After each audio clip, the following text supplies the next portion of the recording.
Dans la première partie, nous recevrons Bernard de Montréal pour nous entretenir sur un sujet.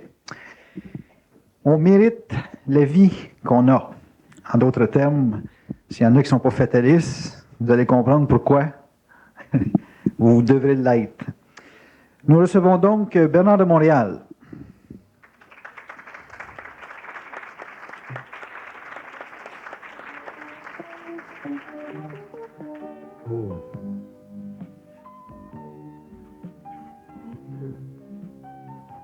Bonsoir Bernard. Bonsoir. On parle souvent d'Apocalypse, on parle souvent de fin. On parle d'Apocalypse dans les milieux ésotériques, là, et puis de fin de cycle, dans les milieux plus évolués. Et on en vient souvent à l'individu à se poser la question, pourquoi ça m'arrive? Pourquoi que les événements qui se placent dans ma vie, c'est tombé sur moi? Et puis le titre, le sujet de la conférence, c'est « On mérite la vie qu'on a ». Dans quelle mesure un individu qui est en processus d'évolution peut se libérer de la fatalité ou d'une destinée ou d'une sorte de cycle de problèmes qui se répète tout le temps ou qui revient tout le temps dans sa vie? Ou est-ce que c'est vraiment possible de se libérer d'un cycle de mutation ou de changement qui n'est pas toujours apprécié, disons, par l'ego là, comme tel? L'homme, c'est pas un être intelligent. Ça part la soirée. L'homme, il a un intellect, il peut avoir un bel intellect, mais il n'est pas nécessairement intelligent. Puis l'homme fait l'équivalence de l'intelligence avec son intellect. Puis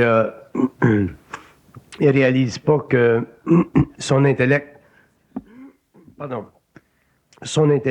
est fondé sur du mémoriel, fondé sur des habitudes de pensée.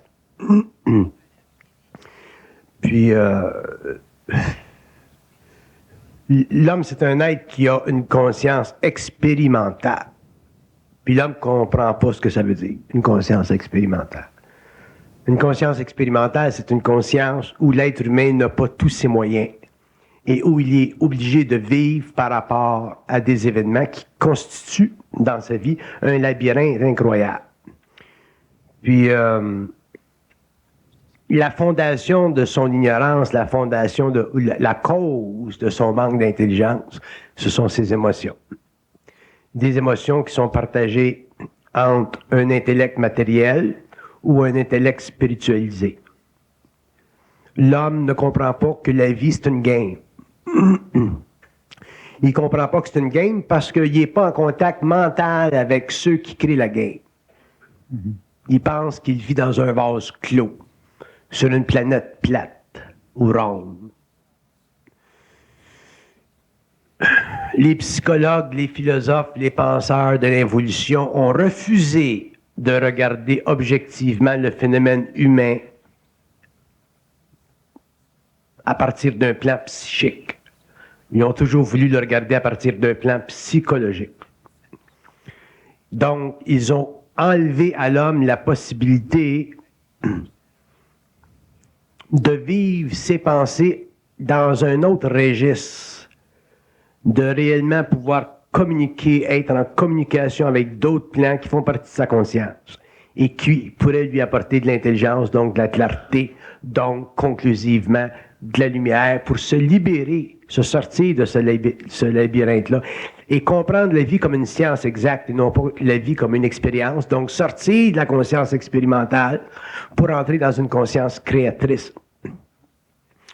L'homme, à cause de sa mémoire, à cause de son lien émotif avec la conscience de sa race, donc de sa nation, de son lien émotif et spirituel avec les penseurs de sa race et de sa nation, a établi des habitudes de pensée qui sont à la base de son infériorité mentale, sont à la base de son incapacité de voir clair.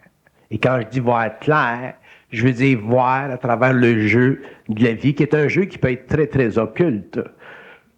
Les dimensions occultes de la vie sont là, ils ont toujours été là.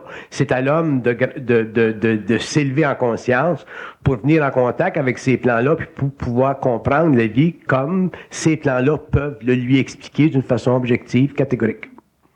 Donc, l'homme n'est pas un être intelligent et l'homme ne peut pas être blâmé pour ceci parce que les pères de la race, et quand je parle des pères de la race, je parle des chefs, des leaders, des penseurs, des écrivains, des philosophes, de ceux qui s'occupent des religions, autrement dit, de tous ceux sur la Terre qui s'occupent du patrimoine humain, qui ont techniquement la responsabilité de faire évoluer la civilisation.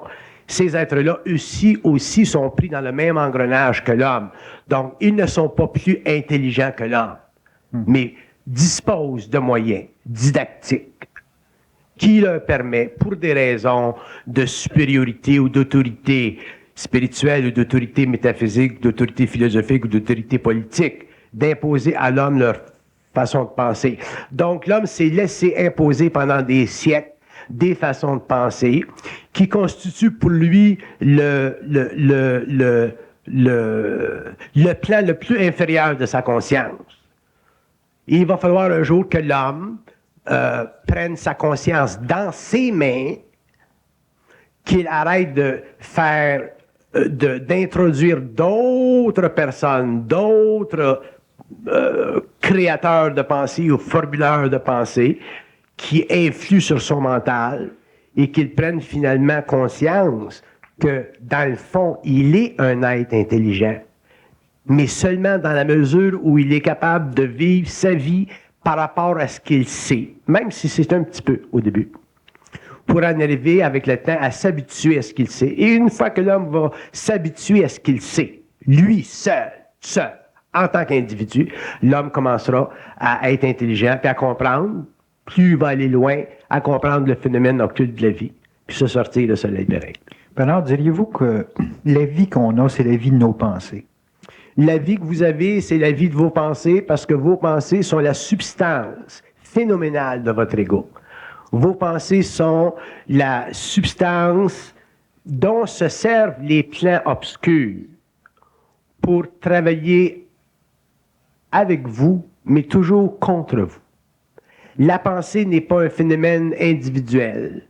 La pensée est un phénomène interplanaire. La pensée devient un phénomène individuel, individualisé, quand l'homme a finalement réussi à dompter la source de sa pensée, ou les sources de sa pensée. Quand l'homme a dompté ça, parce qu'il a dompté ses émotions, puis qu'il a dompté sa conscience expérimentale, à ce moment-là, mais le monde de la pensée, qui ultimement est un plan mental très élevé, lui est facilement accessible. Il n'y a plus besoin de méditation, il n'y a plus besoin de béquilles, il n'y a plus besoin de rien. Ça fait partie de sa conscience multidimensionnelle. Et à ce moment-là, il est capable de comprendre autant la vie matérielle, les affaires, la science, la philosophie, que les plans plus subtils, puis les autres dimensions de l'existence. L'univers n'est pas un vase clos, c'est un vase ouvert. La vie est multidimensionnelle et l'homme est un être multidimensionnel. Mais le problème de l'homme, c'est que il y a beaucoup de difficultés à isoler son être de tous les égrégores créés par les pensées, de tous les êtres morts ou vivants qui existent autour de lui. C'est pour ça que l'homme n'a pas d'individualité. Et c'est pour ça qu'à la fin du cycle, l'homme, il est donné à l'homme d'accéder par communication télépathique à ces plans-là. Donc, il est donné à l'humanité d'avoir accès à une instruction, à une science exacte de tous ces plans-là. Et l'homme, selon sa mesure, selon son niveau d'évolution, selon sa capacité d'agir plutôt que de réagir, va pouvoir en arriver éventuellement à prendre conscience de son être et réaliser que la personne la plus importante au monde, à tous les niveaux, c'est lui. Mais quand vous dites s'isoler des sources de la pensée, c'est-à-dire s'isoler des égrégores et dompter les sources de sa pensée, quand vous parlez d'isolement de tout ce qui est phénoménologie de pensée de l'extérieur, qu'est-ce qu'il faut avoir dompté pour être capable de faire ça? Il faut avoir cassé en soi l'habitude de penser comme les autres. Il faut avoir cassé en soi l'habitude de suivre les autres. Il faut avoir cassé en soi l'habitude d'être suggéré par les autres. faut avoir cassé l'habitude de se référer aux autres. Il faut avoir cassé l'habitude de penser que les autres sont plus intelligents que d'autres. Puis où est-ce que se situe la difficulté? Parce que ça varie. La difficulté se situe dans notre... Excusez, je suis juste... La difficulté se situe dans le besoin collégaux de vivre une certaine approbation sociale pour se transfigurer créativement. L'ego a toujours besoin d'une approbation sociale pour se transfigurer. Donc, il n'est pas capable seul, par rapport à ses propres entrailles, de se transfigurer. Il se transfigure toujours avec l'aide, un petit peu l'aide des autres, un petit peu l'aide des autres, un petit peu l'aide des autres, un petit peu. Fait qu'automatiquement, il collecte des égrégores. Il se pollue lentement. Puis éventuellement, il devient tellement habitué à ça qu'il est totalement pollué, la planète est polluée, puis il vit dans une planète polluée, pas seulement matériellement, mais psychiquement. Et éventuellement, la vie n'a plus de sens parce que tout ce que l'homme construit sur le plan matériel fait partie de ces lois inférieures-là, ces lois astrales-là. Donc, éventuellement, l'homme est prisonnier de ces lois-là au niveau de l'amour, au niveau de l'intimité, au niveau du travail, au niveau des amitiés. Puis éventuellement, il n'y a plus d'identité, puis il devient un numéro, comme on dit. Puis à partir de ce moment-là, ben, il devient esclave du système. Puis ça devient de plus en plus difficile pour lui de se sortir du système, parce que pour se sortir psychiquement du système, pas physiquement, mais psychiquement du système, être totalement individualisé, il faut avoir des grosses couilles. Bernard, quand on parle de s'individualiser, il y a beaucoup de gens qui ont tendance à penser qu'il faut se rebeller. Est-ce qu'il y a se rebeller? La rébellion, c'est la rébellion psychique, la rébellion intérieure, c'est le début de l'assaut de l'homme contre ses propres forces souterraines. Un homme qui ne se rebelle pas, qui n'en arrive pas un jour à se rebeller, pas contre la société, contre lui-même, pour shaker son arbre, ne peut pas en arriver à être intelligent. Parce que ce qui fait qu'il n'est pas intelligent, il ne se l'admettra pas. Il va le rationaliser. Et on a été dit depuis des siècles que l'homme est fait pour souffrir, les peuples sont faits pour souffrir, l'humanité est faite pour souffrir. Puis la seule raison qu'on a dit ça, c'est parce qu'on a parlé en fonction d'un passé. On a parlé en fonction d'un statu quo. On n'a pas parlé en fonction de la puissance de l'homme. L'homme n'est pas fait pour souffrir. Il souffre parce que, conséquemment aux lois de l'involution, conséquemment aux lois astrales, conséquemment à son inconscience, il n'est pas intelligent, c'est pour ça qu'il souffre. La seule raison pour laquelle l'homme souffre, c'est parce qu'il n'est pas intelligent. S'il est intelligent, il ne souffrirait pas. Donc, la souffrance est tellement mondiale, puis l'homme fait partie de cette souffrance mondiale, que c'est devenu une façon de penser qu'on est fait pour un petit pain, puis c'est comme ça que ça marche. Mais ça, c'est une illusion très grave, puis c'est une illusion qui est maintenue souvent par les religions pour qu'elles aient elles-mêmes du pouvoir. C'est une situation qui est maintenue par les gouvernements dans certains pays parce qu'ils veulent garder le pouvoir.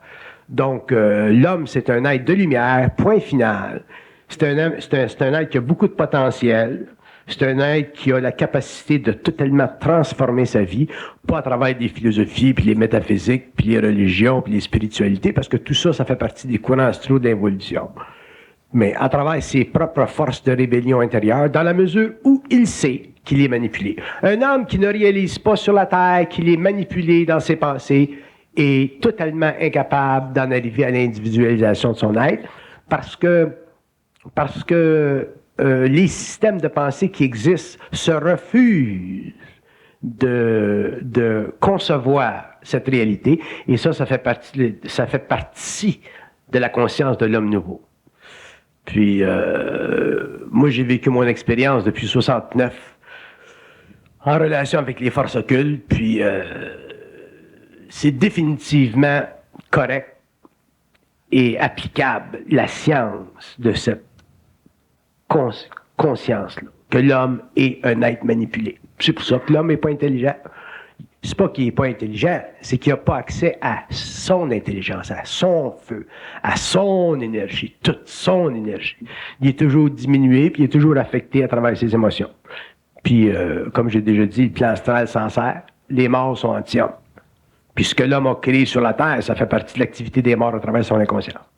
Bon, si on a à se rebeller contre des forces intérieures en nous, est-ce que, je ne dirais pas que c'est facile, là, mais est-ce que c'est possible de contenir cette rébellion-là pour pas qu'elle déborde vers l'extérieur? Ça fait partie de notre évolution. Avec le temps, on est capable.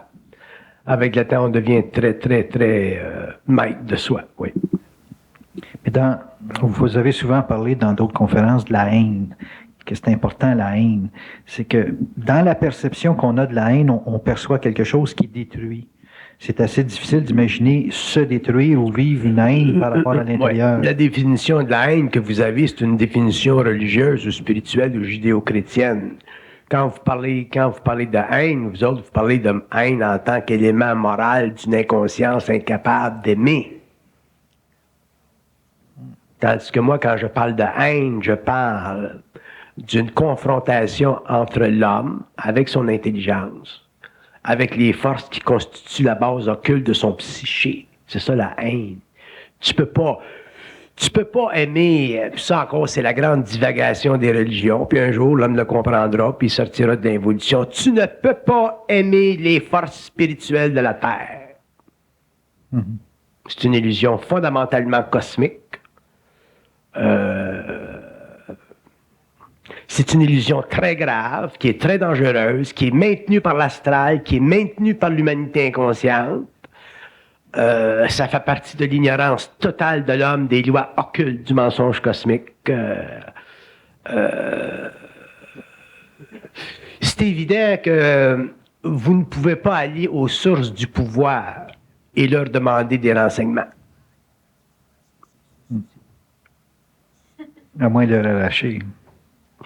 Alors, si l'homme veut des renseignements, si l'homme veut savoir, si l'homme veut aller à sa source, il faudra qu'il arrache l'information. Puis le meilleur outil, c'est à travers la haine. Parce que quand l'homme haït l'occulte, je ne parle pas haïr le monde. Non. Quand l'homme haït la manipulation dans sa conscience, haït les pensées qu'il travaille, puis qu'il manipule, puis qu'il mine, puis qu'il décourage, puis qu'il savonne son cerveau. Quand l'homme haït cette source-là, éventuellement, il la détruit. Et une fois qu'il l'a détruit, mais là, c'est le temps. Là, il peut commencer à aimer. L'homme ne peut pas se permettre d'aimer l'invisible tant qu'il n'a pas haï totalement l'invisible.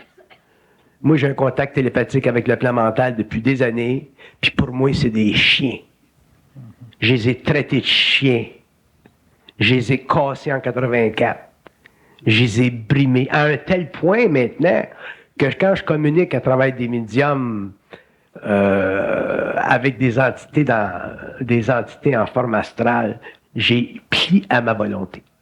Fait qu'ils ne peuvent pas m'en passer des petites vites parce que je vois clair. Mais ça, c'est parce que j'ai haï tellement l'invisible spirituel. Puis il faut haïr l'invisible spirituel pour rentrer dans le mental intégral. Parce que l'invisible spirituel se sert toujours de nos aspects les plus profondément humains pour nous garder prisonniers de leur lumière astrale. Alors que l'homme, puisqu'il est un être libre, éventuellement, pour que l'homme soit libre, il faut qu'il soit libre de l'astral. À ce moment-là, mais là, il peut être en communication télépathique avec le plan mental, puis à ce moment-là, accéder à la source mentale de sa connaissance, de sa science. Ce que j'appelle le double, ou appelez ça comme vous voulez, Joe Blow. Puis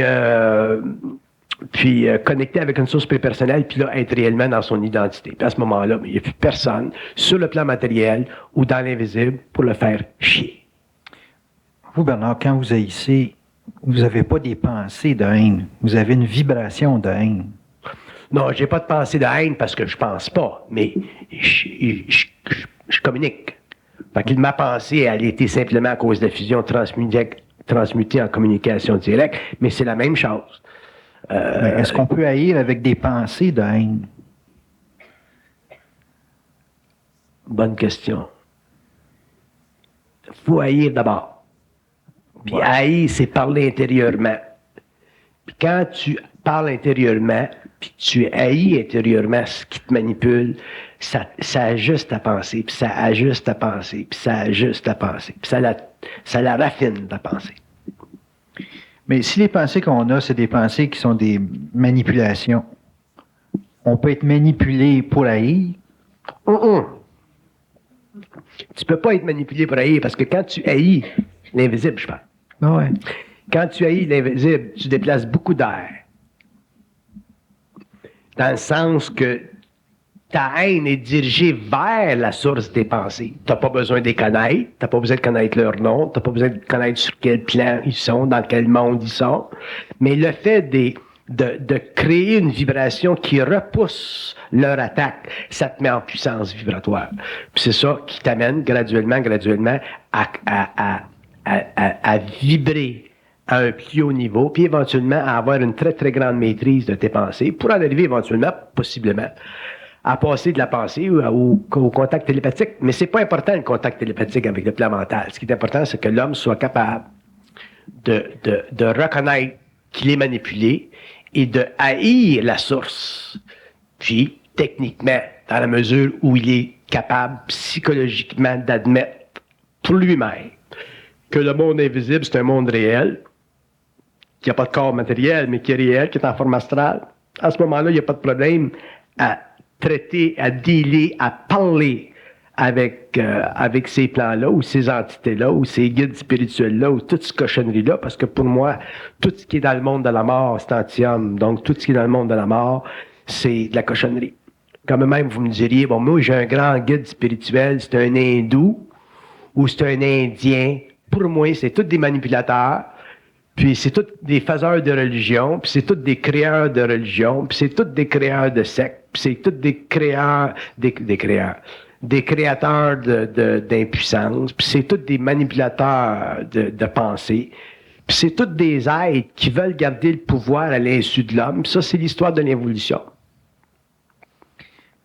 Quand vous haïssez, est-ce que vous avez besoin de vos énergies vitales ou une personne malade ou qui a une vitalité relativement forte? Est-ce qu'une personne qui a une faiblesse vitale peut haïr aussi?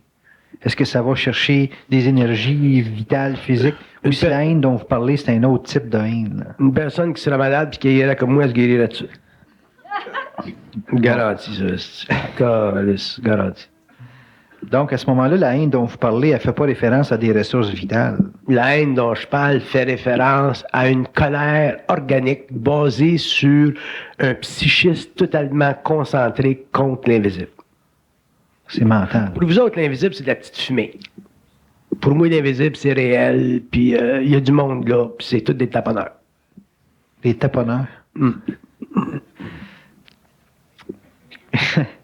Il faut-tu une expérience particulière dans la vie d'un être humain pour être capable d'amener ses énergies au mental? Quand vous avez des crises, quand vous avez des situations formidables dans la vie, pour prendre conscience, c'est quand vous avez le faux cul. Quand vous avez le faux cul, là, vous avez la chance de devenir intelligent. Mais c'est pas ça qui arrive, vous vous écrasez. C'est dû à quoi, ça? C'est quoi la mécanique de l'écrasement, là?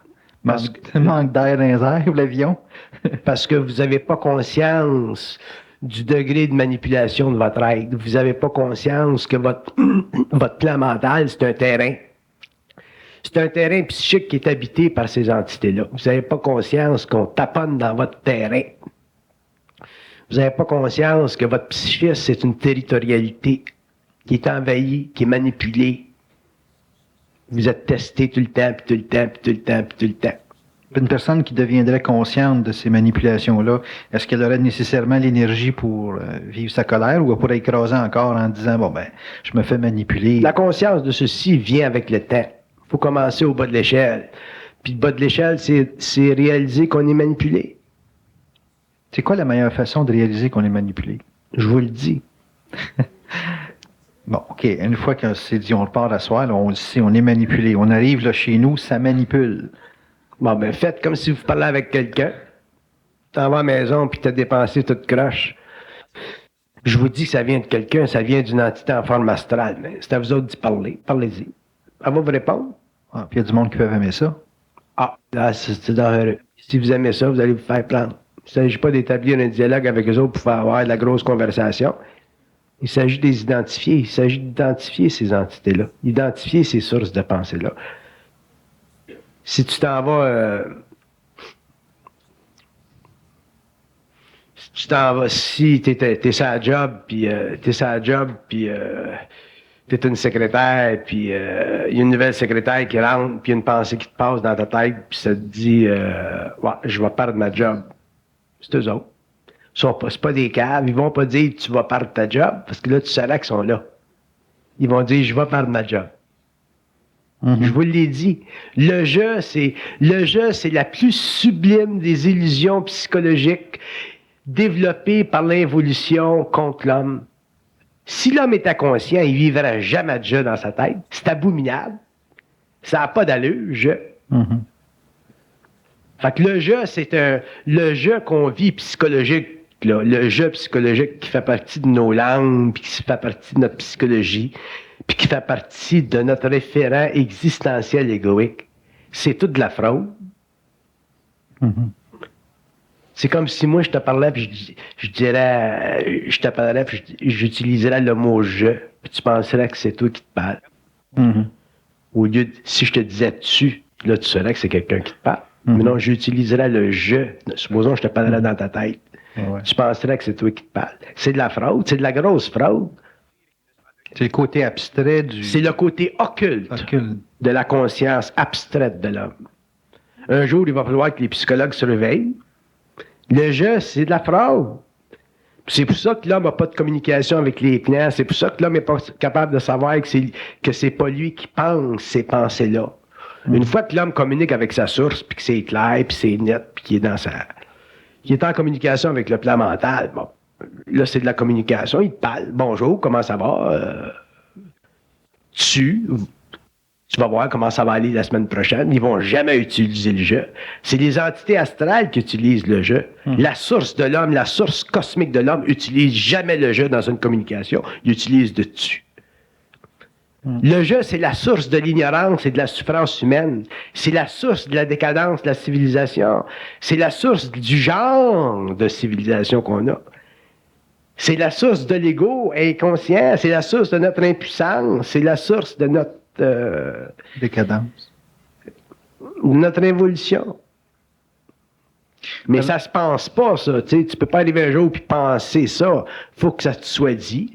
Puis quand ça t'est dit, quand tu le réalises, comme moi je l'ai réalisé en 69 d'une fusion, mais là ça te met tout te battre à terre, c'est évident. Pourquoi? Parce que ça t'enlève tous tes outils, ça te donne des chocs abominables. Puis, mais en général, ils vont le faire avec quelqu'un qui est capable de supporter le choc, puis ils vont le garder en équilibre pendant un certain nombre d'années jusqu'à temps qu'il s'équilibre. Une fois que ça, c'est bien équilibré chez l'initié, là, il est libre de parler puis d'expliquer ces choses-là. Fait que c'est ça que je fais. L'homme n'a pas besoin de vivre un choc comme ça abominable tout d'un coup. Mais l'homme doit éventuellement en arriver petit à petit à réaliser qu'il est totalement manipulé dans son mental. C'est abominable vivre le jeu. C'est le plus grand. Le jeu, c'est le plus grand mensonge linguistique qui existe sur la Terre. C'est la plus grande déformation occulte du moi. C'est la plus grande aberration que l'homme a jamais vécue sur la Terre pendant l'évolution jusqu'à la fin du 20e siècle. Le jeu, c'est la porte qui empêche l'homme de rentrer dans sa lumière, puis d'être intelligent, puis de devenir libre au lieu de vivre l'illusion du libre arbitre. Dans les milliers d'années à venir, là, ça va être substitué par quoi le jeu? Tu.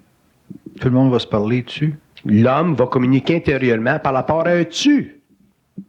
Fait que les gens vont dire entre eux autres, ils me disent que. Ils me disent que. Ouais. Ouais. Ils me disent que. Ils me disent que. Ça va devenir la formule psychologique essentiellement occulte de l'homme nouveau. Ils me disent que. Dans le quotidien. Dans le quotidien, les gens vont dire, supposons que je recevais de l'information sur toi. Comme là, ils me disent que tu perds du poids de cet incite. Ils me disent que. Ils me disent que. Tu t'en vas au restaurant, ils me disent que tu veux manger un hamburger. C'est... Mais avec le temps, tu t'habitues à ça. Ouais. Fait que t'as pas besoin toujours de dire ils me disent que. Fait que tu peux dire, bon, ben, tu perds du poids de cet incite.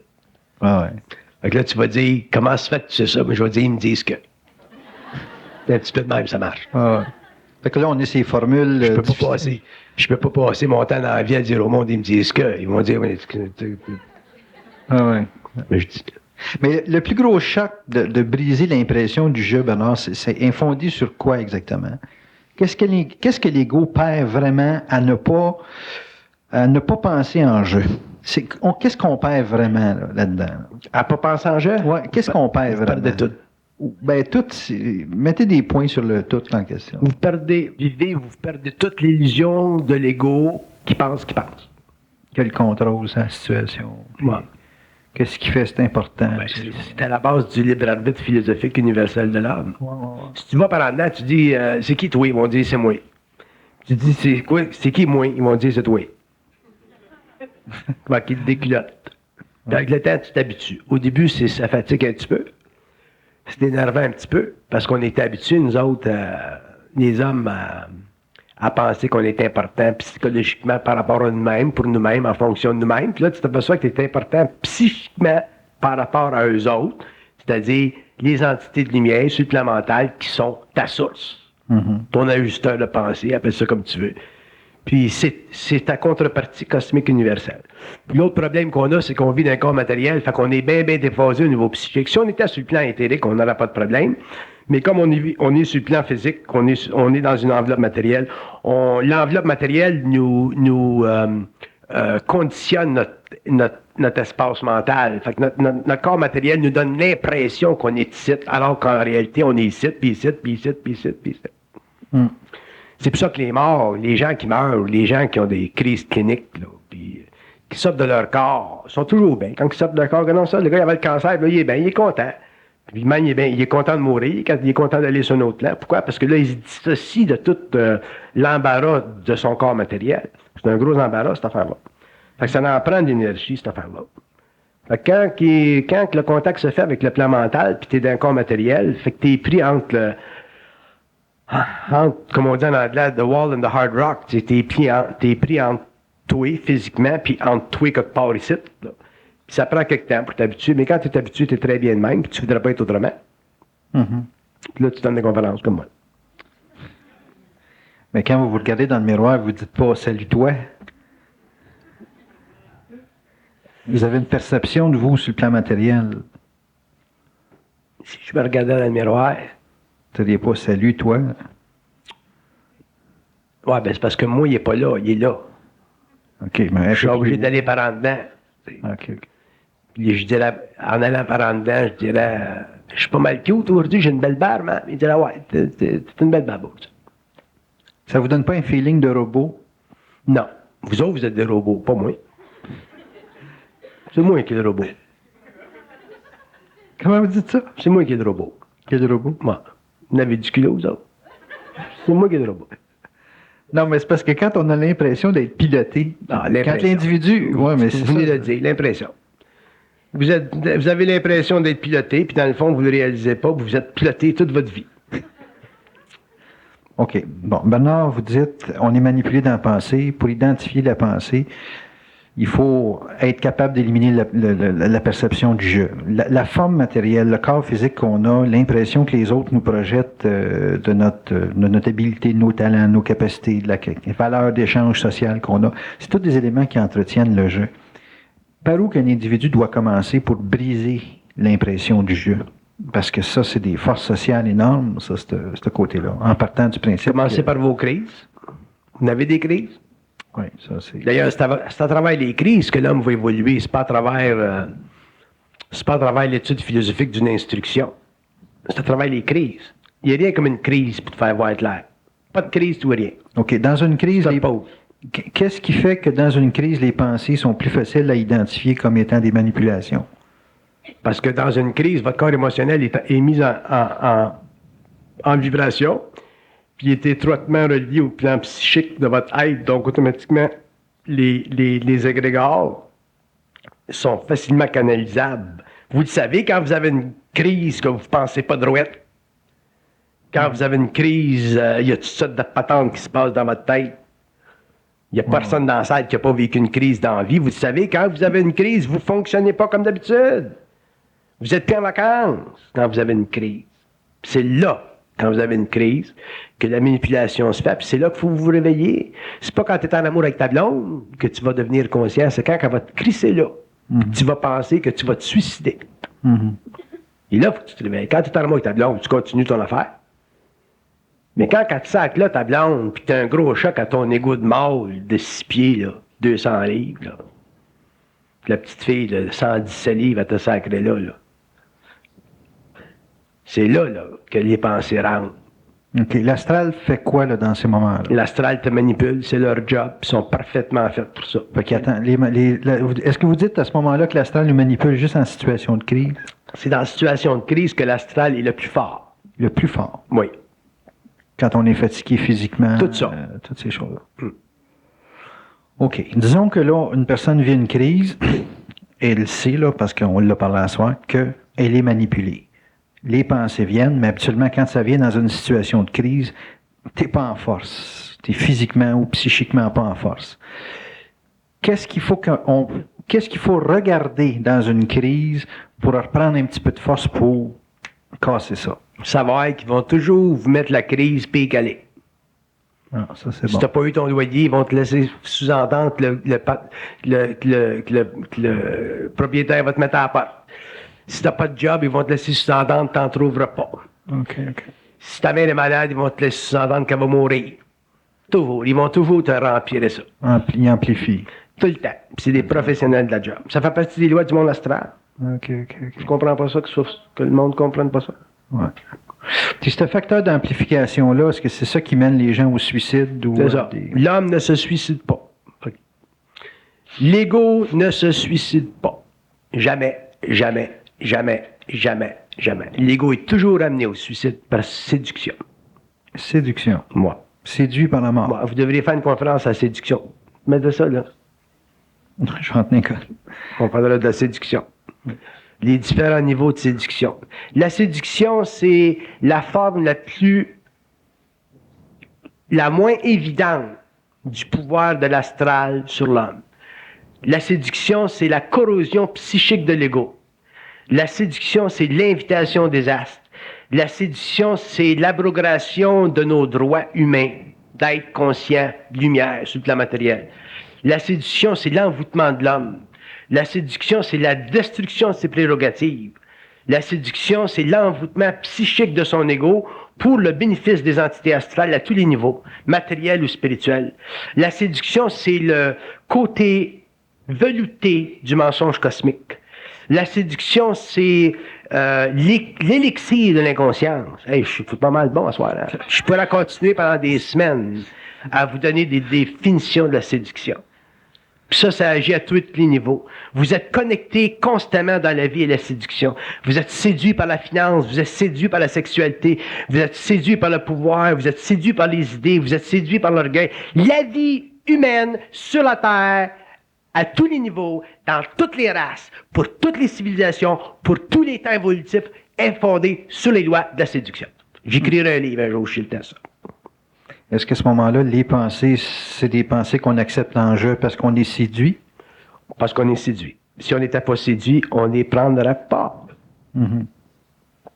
C'est parce que le jeu fait notre affaire qu'on prend le jeu. Non, pas nécessairement qu'il fait notre affaire. Il est ce dont on est construit psychologiquement et psychiquement. Mm-hmm. Le jeu, c'est la substance même de notre conscience. C'est l'affirmation même de notre moi. C'est la prérogative de l'ego face à la multiplicité de son décisionnel. Le jeu, c'est la factorisation à l'infini de notre projection mi-consciente, mi-inconsciente de notre éternité. Le jeu, c'est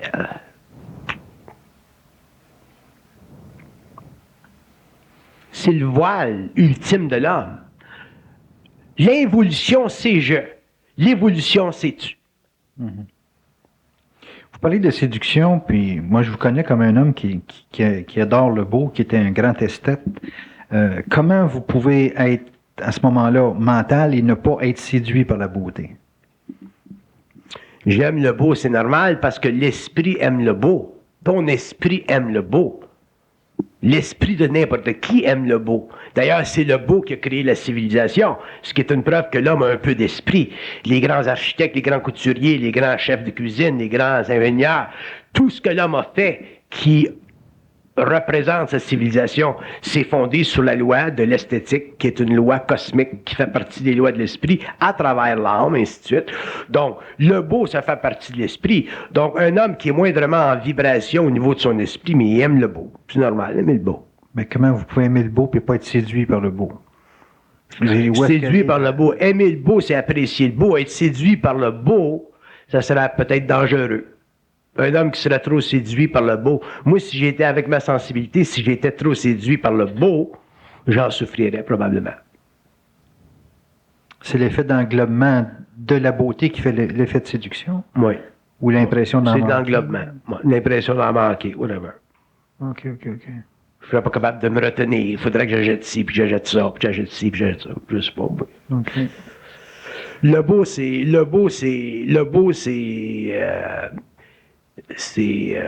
le degré formé d'une énergie qu'on appelle la forme, à travers lequel l'esprit se repose. Quand tu vas voir un bel opéra, puis si tu es bien vibrant au niveau de ton esprit, mais tu peux apprécier le beau. Puis plus tu es vibrant, mais plus tu apprécies le beau. Tu vois des failles dans des formes. C'est ça, apprécier le beau. Mais si tu es trop séduit par le beau, à ce moment-là, tu peux peut-être devenir un excentrique. Si j'étais trop séduit par le beau, avec ma sensibilité, je serais peut-être un excentrique. Il y aurait un débalancement quelque part. Au lieu d'avoir une bague, je n'en aurais 15, des cravates en soie qui n'arrêteraient plus, puis des bottines, puis des bas de nylon. Je sais pas, moi, tu sais. Un débalancement. Ouais. Donc, j'ai l'air probablement de Pavarotti à la Dali. Ça serait beau.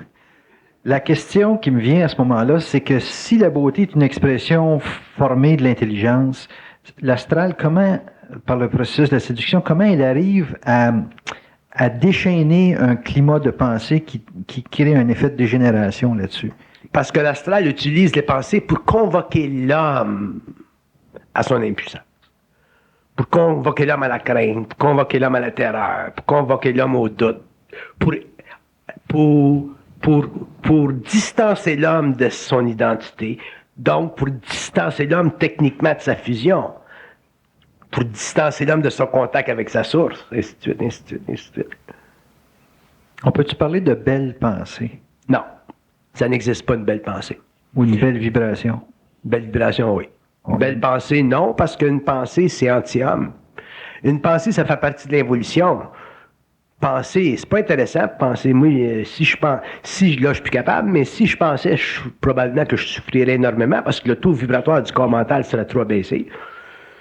Fait qu'une belle pensée, non. Pour l'homme évolutif, oui, des belles pensées poétiques, des belles pensées dans de la musique.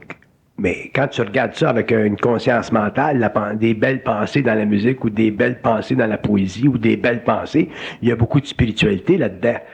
J'écoute de la musique au radio des fois, des chanteurs et des chanteuses qui chantent, là, puis je voudrais pas vivre ça. Si tu m'aimes, jette-toi en bas de la montagne, tu sais, je t'aime jusque dans le profond des mers. Ça, c'est bon pour rencontrer quelqu'un, prendre une coupe de martini puis aller te coucher après. Mais tu vas pas baser une vie sur ça, tu sais. Fait que c'est abominable, ça, tu sais. Des belles pensées. Puis la poésie, ça, c'est la même chose. Ouais. Tu as des belles pensées dans la religion, dans les psaumes, puis, tu sais, Dieu qui est là, puis tu es un petit tas de marde, des belles pensées. Fait que pour moi, ça n'a pas grand-chose de valeur, des belles pensées. OK. Je vois pas de beauté dans la pensée. Je vois de la fonction dans la pensée. Je vois la mécanique naturelle de la conscience expérimentale dans la pensée. Mais un jour, il va falloir que l'homme communique avec le plan mental. À ce moment-là, au lieu de vivre de la pensée, qui est réfléchie, il va vivre de la communication avec les circuits universels. Puis c'est là qu'il faut qu'il aille. Puis à ce moment-là, est-ce qu'on pourra parler de beauté dans la vibration? À ce moment-là, on pourra parler de beauté dans les vibrations parce que la vibration est sans forme. Donc la vibration, elle est belle simplement par sa qualité immanente, d'abord à cause de sa source, à cause du pouvoir de faire vibrer et de mettre en résonance tous tes corps subtils, ton corps mental, ton corps émotionnel, ton corps éthérique, puis ton corps matériel. Puis c'est très fort, ça, quand tu vis la beauté d'une vibration, comme des fois je vais être en conférence où je vais parler à des gens, puis il y a des choses que je peux pas dire, là, parce que les mots peuvent pas décrire ce que je veux dire. Fait qu'à ce moment-là, souvent, je vais pleurer, par exemple. Fait que cette grosse vibration-là, qui fait partie de l'amour, qui fait partie du contact entre la source puis l'homme, qui est canalisé à travers son système matériel, mais ça place une vibration très forte. Puis moi, je la vis, cette vibration-là, puis il y a beaucoup de beauté dans cette vibration-là, mais c'est pas une forme. C'est simplement un taux vibratoire, c'est une énergie qui est en vibration, puis qui met tes corps subtils en résonance, mais tu peux pas en vivre trop de ça, parce que sans ça, tu pourras pas travailler, tu pourras pas fonctionner. Mais de temps en temps, c'est utilisé pour démontrer à l'homme la transparence de l'ego. Je suis quand même un homme de 50 quelques années, tu sais, je suis pas un petit enfant d'école. Fait que quand je pleure en public ou que je pleure à la télévision pour passer une vibration, mais ça montre la transcendance de l'ego, ça montre le contact entre l'homme et le plan mental. Puis ça montre le processus créatif de cette vibration-là qui est très belle, qui fait partie de l'intelligence, de l'esprit, qui fait partie de la volonté, puis qui fait partie de l'amour que cette lumière-là a et dont elle est faite et qui représente les principes universels de l'homme. Est-ce que la source ou le double peut nous séduire? Alors? Est-ce que la source ou le double, oui. Est-ce que ça peut nous séduire? Oui.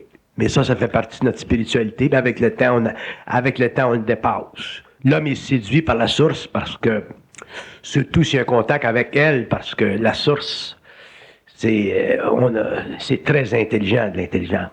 Fait qu'à ce moment-là, quand on vit un contact étroit télépathique avec ça, mais à ce moment-là, c'est évident qu'on est séduit, puis on est mis en vibration spirituelle. Mais c'est pas long, quoi. Après un certain nombre d'années, il nous knock ça du système. En d'autres termes, si la source nous aspire à prendre contact avec elle, elle va aussi nous placer en situation de choc. Pour égaliser notre relation avec elle, pour qu'au lieu d'avoir une relation verticale avec elle, comme on a eu pendant l'évolution, on a une relation comme ça. Donc, c'est voulu qu'on les haïsse. Ah, ben c'est nécessaire. D'ailleurs, je vais vous le dire, ça fait partie du principe occulte de l'initiation solaire, puis les hommes de la race racine qui en arriveront à un contact télépathique avec le plan universel, avec le plan mental, seront obligés d'utiliser l'énergie de la haine pour totalement convertir leur énergie spirituelle. Sans ça, il n'y a aucun moyen. Comment voulez-vous détruire la spiritualité si vous n'utilisez pas la haine? Vous ne pouvez pas le faire avec l'amour? Vous êtes fait à l'os? Mm-hmm. Voyons. À ce moment-là, si la source peut nous mettre dans des situations problématiques, puis l'astral peut également nous mettre dans des situations problématiques. L'astral utilise les situations problématiques. La source nous met dedans. La source connaît l'homme complètement. C'est toujours le double. C'est toujours le double ou l'ajusteur de pensée qui est à la source de tout notre processus décisionnel. Anyway, qu'on en soit conscient ou inconscient. Donc, si on est en difficulté, c'est la source. Qu'est-ce que c'est la différence entre un animal et un homme? C'est que l'homme pense? Non, c'est ça. Bon, qu'est-ce que c'est la différence entre un homme conscient et un homme inconscient? C'est qui sait qui pense pas. Mm-hmm. À ce moment-là, l'animal pense pas, l'homme pense qu'il pense, l'homme conscient sait que c'est pas lui qui pense. OK. Mais ça pense pareil. Non, ça devient éventuellement de la communication télépathique. Ça va disparaître, ce mot-là. De la conscience de l'homme conscient, le thème pensée va disparaître. Mais en attendant, ça fait partie de sa conscience. Mais c'est bon de savoir que l'animal ne pense pas. C'est ça qui fait de lui un animal. Il n'y a pas de contact avec un double, un ajusteur de pensée. L'homme, il a un contact avec un double, un ajusteur de pensée, mais il est très, très inconscient. Donc, il pense qu'il pense. Puis l'homme conscient, il a un contact avec un double, son ajusteur de pensée, qui est sa contrepartie universelle, mais il sait, il connaît l'illusion de la pensée. Donc, à ce moment-là, au lieu de penser qu'il pense, mais il communique avec. Bon, dans l'homme conscient, il y a conscience d'un autre plan. Est-ce qu'il peut tirer avantage de sa conscience sur l'autre plan? Avantage sur son plan matériel? Éventuellement, oui. Pas tout de suite. Il faut qu'il soit déspiritualisé. Faut qu'il soit déastralisé. Sinon, mais l'homme deviendrait un manipulateur. L'homme deviendrait simplement un outil des forces astrales. Il chercherait le pouvoir. Il voudrait manipuler l'homme. Il ne pourrait pas respecter l'homme.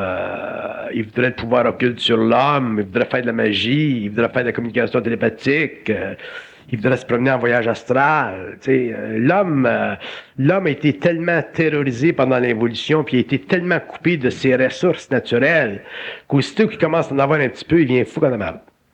Mm-hmm. Ça peut aller jusqu'où, entre guillemets, la puissance ou le pouvoir de cette source-là sur nous autres? Ça peut aller jusqu'où? Quelle source? La source. Ben, le double, là, disons quand il est en parfaite harmonie avec l'ego, là, sur le plan Quand matériel. le source est en harmonie avec l'ego, puis que l'ego est en harmonie avec la source, à ce moment-là, l'homme commence une évolution qui n'a plus de fin. Une fois qu'il a fini sur le plan matériel, il continue sur le plan éthérique. C'est l'immortalité de la conscience, sans continuité de la conscience. Ben là, vous nous dites que ces ressources, il va aller les vivre sur un autre plan. Là. Ça ne sera pas le plan matériel. Ouais, il peut vivre sur le plan matériel, mais il va vivre sur le plan matériel seulement quand il va être suffisamment conscientisé, suffisamment intelligent, suffisamment ajusté dans ses corps, suffisamment transparent. La lumière ne donnera jamais de pouvoir à l'homme s'il n'est pas conscient. Mais la question que je suis porté à poser, c'est est-ce qu'une personne qui dispose, entre guillemets, de la puissance de cette source-là, qui est sur un autre plan, est intéressée à vivre une vie matérielle avec ces pouvoirs-là? Il va vivre sur le plan matériel tant qu'il a à vivre sur le plan matériel, ça dépend de ce qu'il a à faire. Jusqu'à temps que ce soit fini. Une fois qu'il a fini, il change de plan. Donc on vient que poser la question, qu'est-ce qu'il y a à faire avec ces forces-là, sur le plan matériel? Ça dépend de son travail, ça dépend de sa programmation. On va poser la question différemment. Est-ce que c'est important le plan matériel pour ces forces-là? Aucunement. C'est aucunement pas important. Non. Ça, c'est une citation. Donc, on vit un plan matériel juste en attendant de passer à un autre plan. On vit un plan matériel dans la passer un autre plan. Ouais. Bon. Est-ce qu'on pourrait dire, par conséquent, on n'a pas besoin de pouvoir sur le plan matériel? C'est très bien dit. Par contre, il peut y avoir des pouvoirs qui sont pas évidents. Il peut y avoir des pouvoirs qui sont utiles. Il peut y avoir... la parole, c'est un pouvoir. Mm-hmm. Seulement, c'est pas des pouvoirs c'est pas des pouvoirs qui mesmérisent. C'est pas des pouvoirs qui sont donnés à l'ego opaque. C'est pas des pouvoirs qui dominent. C'est plutôt des facultés de grande conscience qui acheminent une vibration sur le plan matériel pour aider l'homme à voir des choses qui ne se pensent pas. Mais est-ce que ça se limiterait à ce pouvoir-là? C'est possible. C'est possible. C'est possible. Je peux pas vous le dire, là, parce que je veux pas rentrer là-dedans, mais c'est possible. Mm-hmm. Ouais. Ouais. Donc, d'ailleurs, je vois pas d'utilité. Je vois pas d'utilité sur la Terre. Je vois pas d'utilité sur la Terre dans l'âge actuel, dans le cadre actuel de notre civilisation, que l'homme ait des pouvoirs. Mm-hmm. Des pouvoirs pour que l'homme ait des pouvoirs sur la matière, que l'homme ait des pouvoirs à tout, whatever. Faut que ça puisse servir, faut que ça puisse servir à la fondation d'une civilisation nouvelle, faut que ça puisse servir à la construction d'un ère neuf. Puis on n'est pas là encore. On est à la fin d'un cycle. Puis il y a beaucoup d'expériences, il y a beaucoup de karma sur la Terre à être vécu avant que l'homme puisse... Et si l'homme devait vivre une étroite relation vibratoire à travers son corps éthérique et les forces de la lumière, à ce moment-là, ça serait fait d'une façon totalement anonyme, en relation avec sa propre expérience.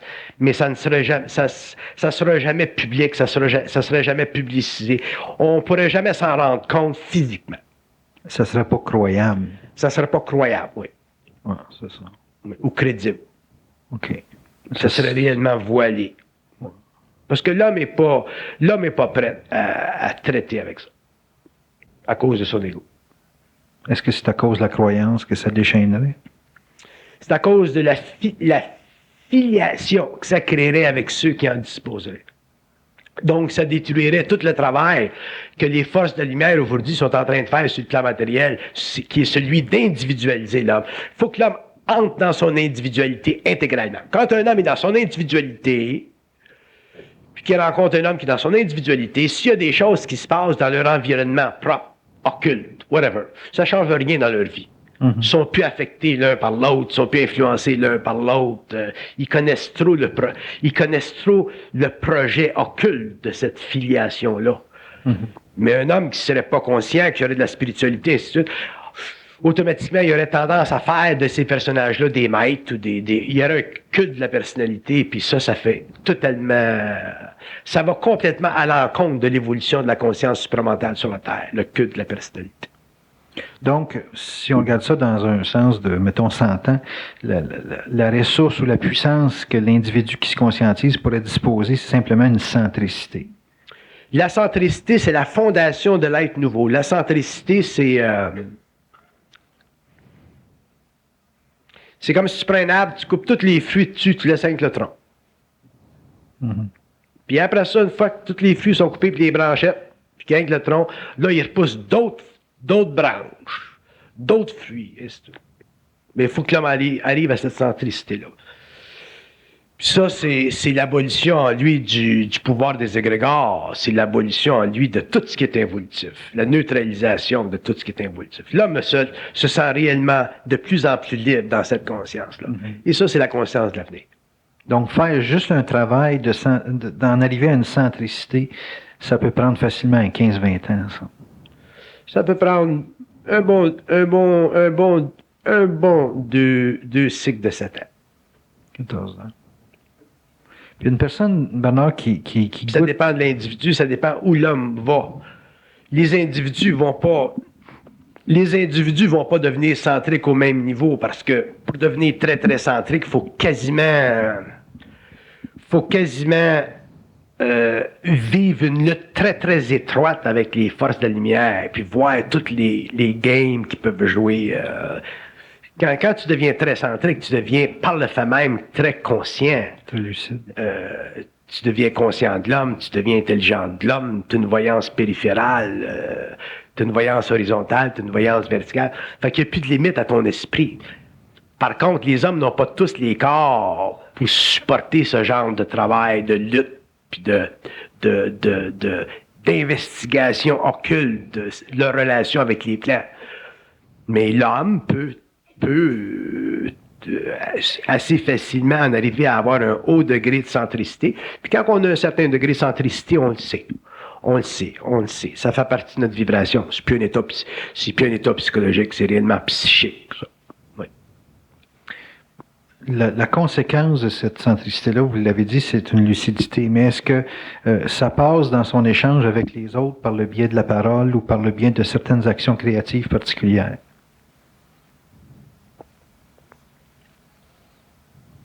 Vous parlez. Ouais, c'est une très bonne question, ça. Mon expérience me démontre qu'il y a des gens qui ont un certain niveau de centricité, puis qui ont une certaine parole, qui ont une certaine créativité, mais leur centricité peut être faussée. Ça peut se fausser facilement, la centricité. La centricité, c'est, pour que ça soit réel, il faut que ça soit accompagné de la transparence de l'ego. Puis s'il y a de la transparence de l'ego, automatiquement, il y a un très, très, très, très, très grand respect de l'homme. Une aptitude à reconnaître l'intelligence des autres. Une aptitude à respecter les autres. Les autres peuvent avoir une intelligence d'un certain niveau, un certain niveau, un certain niveau. Mais le respect de l'homme, ce qui est plus fondamental à la conscience, c'est le respect de l'homme, qui est l'équivalent de l'amour du mental pour l'homme, au lieu de l'amour spirituel, là, catatonique. Là. Fait que le respect, c'est fondamental à la transparence. Si vous avez le respect de l'homme, puis vous êtes transparent, à ce moment-là, votre centricité est réelle. Si vous n'avez pas de respect, vous n'avez pas de transparence, votre centricité semble réelle, mais elle ne l'est pas. Dans ce sens qu'il y a dedans une très grande faille qui éventuellement peut vous amener à une certaine perte, à une certaine destruction ou à une certaine aliénation de l'être ou des gens avec qui vous êtes en relation. Parce que l'homme éventuellement va voir à travers. L'homme éventuellement va rentrer dans sa propre identité, dans sa propre centricité. Puis un homme conscient qui a une certaine centricité puis qui a une certaine individualité, il vient à un point, tu en passes plus gros. Fait que tant que l'homme s'en fait passer, mais il y a encore de l'expérience à vivre, mais éventuellement, il s'en fait plus passer. Puis à ce moment-là, ben, sa centricité est suffisamment développée. Mais le grand danger de la centricité, c'est que si elle n'est pas accompagnée de transparence et de respect pour l'homme, la centricité, il y a une faille dedans, puis elle peut être très dangereuse. Je vous remercie beaucoup, Bernard Lamontréal. On retour dans 20 minutes.